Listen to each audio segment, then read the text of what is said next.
Nama saya Idewa Gede Purnayasa. Saya akan menjelaskan tentang kedudukan HTN dalam kurikulum FH. Kedudukan hukum tata negara dalam pembagian ilmu hukum. Seperti yang telah kita ketahui, bahwa kedudukan hukum tata negara dilihat dari ketopangan keilmuan, berada pada dua kaki antara ilmu politik kenegaraan dan ilmu hukum. Jika dilihat dari pembagian ilmu hukum, hukum tata negara dikategorikan sebagai hukum publik. Hukum yang objek pengaturan negara dikenal dengan hukum negara Staatsrecht. Kranenburg mengajukan cakupan dalam lapangan hukum ini menjadi: yang pertama, hukum tata negara meliputi hukum mengenai susunan umum dari negara seperti diatur dalam Undang-Undang Dasar dan Undang-Undang Organik. 2. Hukum tata usaha negara mengatur susunan dan wewenang khusus dari alat-alat perlengkapan badan-badan kenegaraan seperti hukum kepegawaian.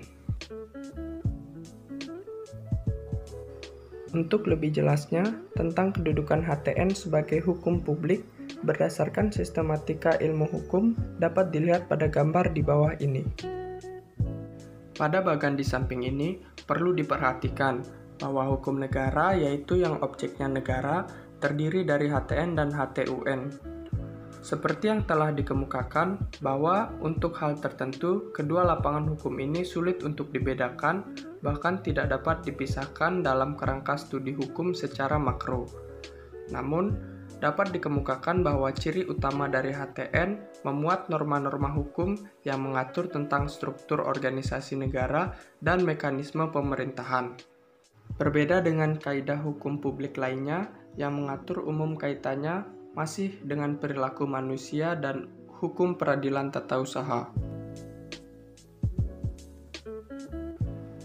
Kesimpulannya adalah HTN adalah salah satu cabang ilmu hukum yang secara khusus mengkaji persoalan kenegaraan dalam pengertian luas melalui perspektif hukum. HTN termasuk dalam keluarga ilmu hukum kenegaraan. HTN masuk dalam ranah hukum publik. Sekian video singkat saya untuk memenuhi tugas hukum tata negara D1. Terima kasih.